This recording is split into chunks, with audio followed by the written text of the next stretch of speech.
Hello दोस्तों, आज हम क्लास 12th का मोस्ट इम्पॉर्टेंट चैप्टर समाकलन जिसका बेस तैयार करने जा रहा हूँ। और इस चैप्टर में हम पूरा इंटीग्रेशन देखेंगे। वीडियो लंबी हो सकती है और आपको धैर्य बना के रखना है, क्योंकि यहाँ पे हम छोटी से छोटे इंटीग्रेशन से लेके बड़े से बड़े इंटीग्रेशन को सॉल्व करेंगे। इंटीग्रेशन क्या होते हैं इस चीज़ को समझेंगे। तो इंटीग्रेशन का मतलब क्या होता है? छोटी छोटी इकाइयों का, छोटी छोटी इकाइयों के योग को समाकलन कहते हैं। समाकलन कहते हैं। छोटी छोटी जो इकाइयां हैं उनके योग को समाकलन कहते हैं।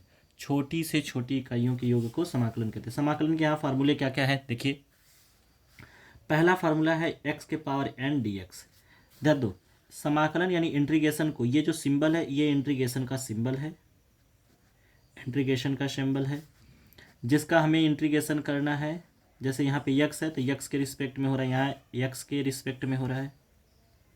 रिस्पेक्ट माने यक्स के सापेक्ष हो रहा है। और इस फंक्शन का समाकलन करना है। आप ऐसे भी समझ सकते हैं, ये इंटीग्रेशन का सिंबल है। जिस फंक्शन का आपको अवकलन करना, समाकलन करना है वो ऐसे होगा। dx माने यक्स के रूप में जितने फंक्शन है सबका क्या करना है, इंटीग्रेशन करना। और ये सिंबल है, ठीक है। इसको बोलते हैं ऑपरेटर। ये एक तरीके से ऑपरेटर है, ये सिंबल है और ये फंक्शन है। जिस फंक्शन का इंटीग्रेशन करना है। यक्स माने ऑपरेटर, किस फंक्शन का तुम्हें किस तरीके से इंटीग्रेशन करना है देखते हैं। पहला फार्मूला होता है इंटीग्रेशन x के power n dx।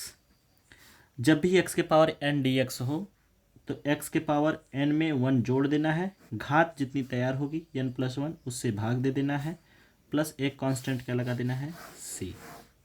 Example,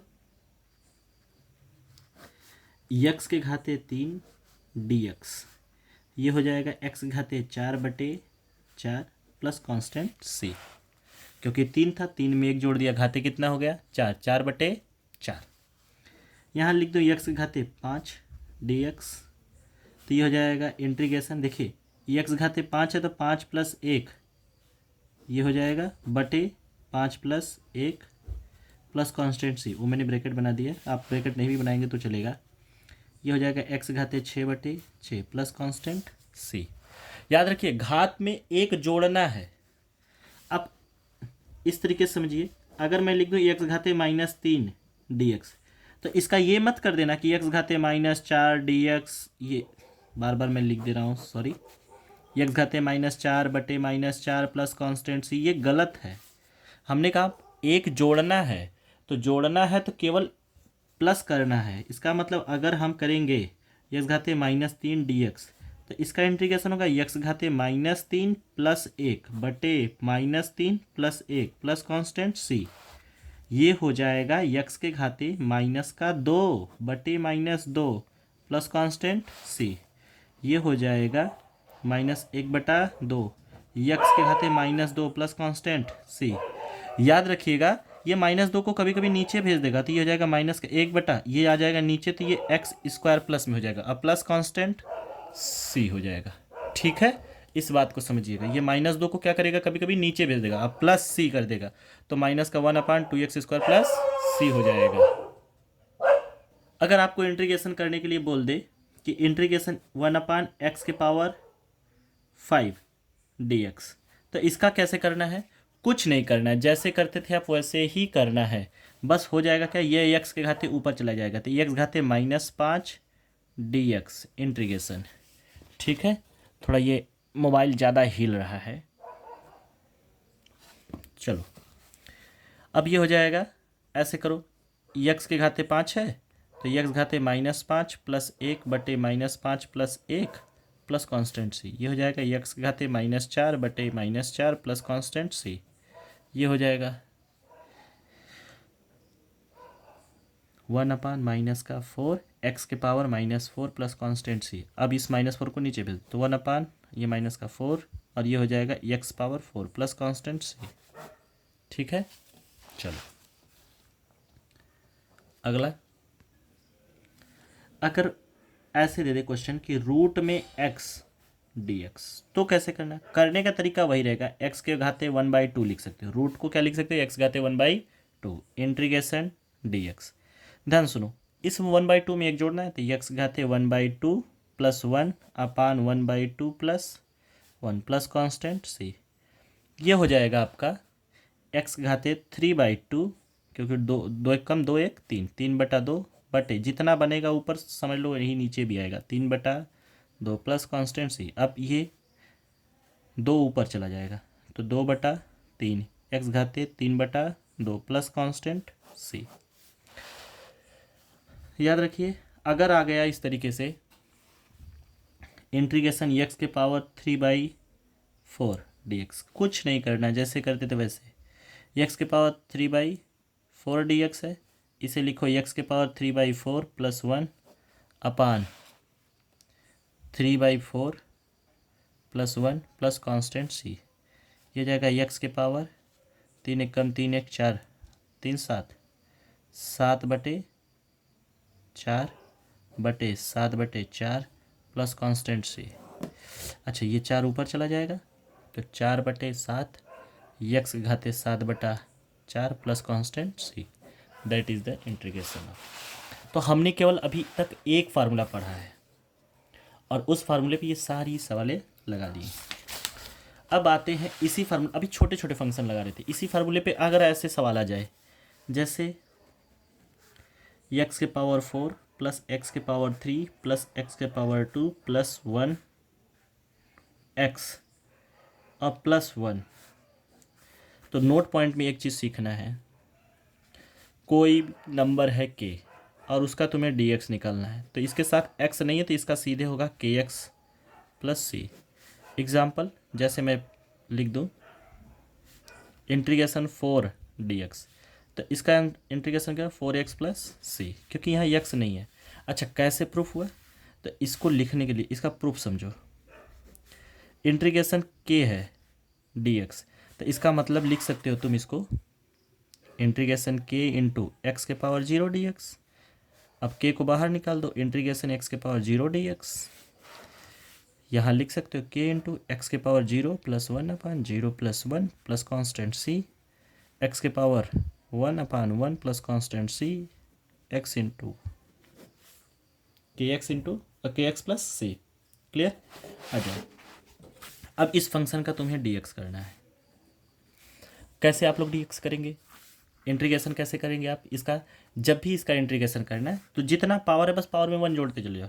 x के पावर 4, तो जैसे एक्स के power 4 dx plus integration x के power 3 dx plus integration x square dx plus integration x dx और प्लस 1 dx। इसका कितना जाएगा एक्स पावर 5 अपान 5, एक्स का पावर 4 अपान 4, इसका कितना होगा एक्स का क्यूब अपान क्यूब, इसका कितना होगा एक्स के पावर 2 अपान 2, 1 है तो इसका एक्स प्लस कॉन्स्टेंट सी। ये आ गया आपका इंटीग्रेशन। फिर से देखो अगला सवाल, अगर मैं 4x square plus 3x cube plus 6x power 5, इसका मुझे इंटीग्रेशन करना है dx, तो ये कितना आ जाएगा 4x square plus 3 integration x का cube plus integration 6x power 5 dx। Sorry, dx सब में लगाना है आपको। इस 4 को बाहर निकाल दो तो ये एक्स स्क्वायर dx, 3 को बाहर निकाल दो x का क्यूब dx प्लस 6 को बाहर निकाल दो x पावर 5 dx। अब आ जाओ, एक्स स्क्वायर का ये 4 है, एक्स स्क्वायर का x का घाते 3/3, ये 3 है तो ये हो जाएगा x पावर 4/4। आगे 6, ये x पावर 5 है तो x power 6/6 plus constant c।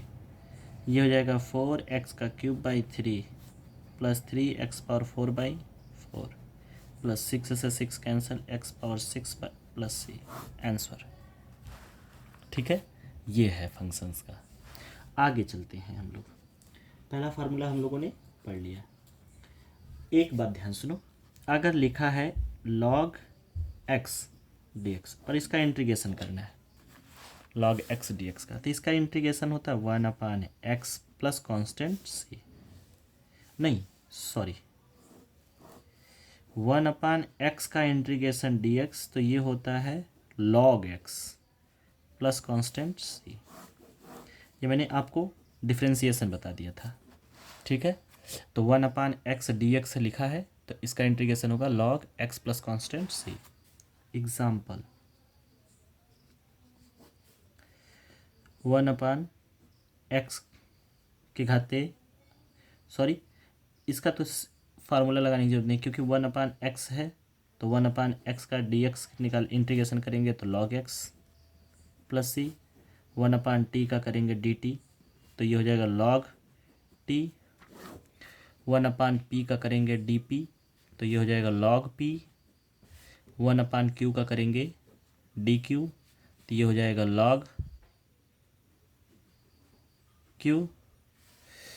Plus c जोड़ते रहेंगे, बिना c के ये इंटीग्रेशन गलत माना जाएगा, क्योंकि ये इनडेफिनिट इंटीग्रेशन है, इसमें c लगाना ही पड़ेगा। आ जाते हैं अगले फार्मूले की तरफ। अगला फार्मूला आपका है e के पावर x का। ध्यान सुनिए, e के पावर x dx है, ठीक है। इसका इंटीग्रेशन e के power x plus constant c ही होता है। अगले फार्मूले की तरफ बढ़ेंगे। हमारा अगला फार्मूला है a के पावर x dx। तो a के पावर x का a के power x upon log base 2 e a plus constant c होता है। जैसे मैं लिख दूँ इंटीग्रेशन 2 के पावर x dx, तो इसका हो जाएगा 2 के पावर x अपान log 2 प्लस कॉन्स्टेंट c। 3 के पावर x इंटीग्रेशन dx, ये हो जाएगा 3 के पावर x अपान log 3 प्लस कॉन्स्टेंट c। मैं लिख दूँ 5 के पावर x dx, तो ये हो जाएगा 5 के पावर x अपान log 5 प्लस कॉन्स्टेंट c। मैं लिख दूँ 6 के पावर x, तो ये हो जाएगा 6 के पावर x अपान log 6 प्लस कॉन्स्टेंट c। अगर मैं लिख दूँ 10 के पावर t dt, यहाँ देखो t लिख रहा हूँ तो dt लिख रहा हूँ, तो ये हो जाएगा 10 के पावर t अपान log 10 plus constant c। log 10 की वैल्यू ऐसे एक रख देंगे, ठीक है। तो इस तरीके से हम लोग डिफ्रेंसिएशन करेंगे। अगले फंक्शन, ये फार्मूला है। अगले फंक्शन की बात करें तो अगर मुझे साइन का करना पड़े, कॉस का करना पड़े, dx dx, तो साइन का हो जाएगा cos x। साइन का क्या हो जाएगा cos x, और कॉस का क्या हो जाएगा sin x। दोनों में c ऐड कर देंगे। बस दोनों का फर्क इतना रहेगा कि जो कॉस का इंटीग्रेशन होगा वो प्लस साइन रहेगा, और जो साइन का इंटीग्रेशन होगा वो माइनस कॉस रहेगा।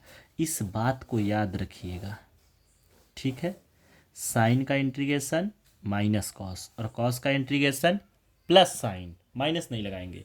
साइन को कॉस लिखेंगे, कॉस को साइन लिखेंगे। बस फर्क कितना रहेगा, साइन का इंटीग्रेशन माइनस में कॉस आएगा, और कॉस का इंटीग्रेशन प्लस में साइन आएगा। दोनों एक दूसरे में ही बदलते हैं, लेकिन साइन बदलेगा माइनस के साथ और कॉस बदलेगा प्लस साइन के साथ, ठीक है।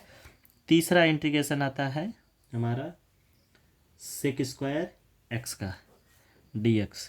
तो सेक स्क्वायर एक्स का इंटीग्रेशन करना है, तो सेक स्क्वायर एक्स का इंटीग्रेशन होता है tan x plus constant c।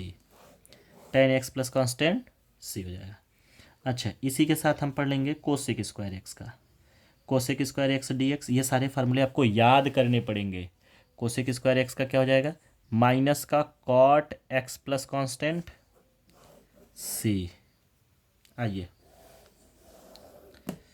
अब एक क्वेश्चन है, इंटीग्रेशन करना है हमें tan x का, tan स्क्वायर एक्स dx। इसका इंटीग्रेशन क्या होगा, तो इसका इंटीग्रेशन करने के लिए tan की जगह पे लिखना पड़ेगा sec square x minus 1 dx, ठीक है। क्यों, क्योंकि हम जानते हैं, यहाँ हम बता दें कि सेक स्क्वायर एक्स बराबर होता है tan स्क्वायर एक्स प्लस 1, तो 1 को इधर भेज दो, तो सेक स्क्वायर एक्स बराबर हो जाए, सेक स्क्वायर माइनस 1 बराबर हो जाएगा tan स्क्वायर एक्स। अब जहाँ tan लिखा है वहाँ लिखो सेक स्क्वायर माइनस 1। ठीक है, अब सेक स्क्वायर का अलग इंटीग्रेशन करो, सेक स्क्वायर एक्स, और 1 का अलग करो, 1 dx। सेक का होता है tan x माइनस 1 का होता है x प्लस कांस्टेंट c लगा दो।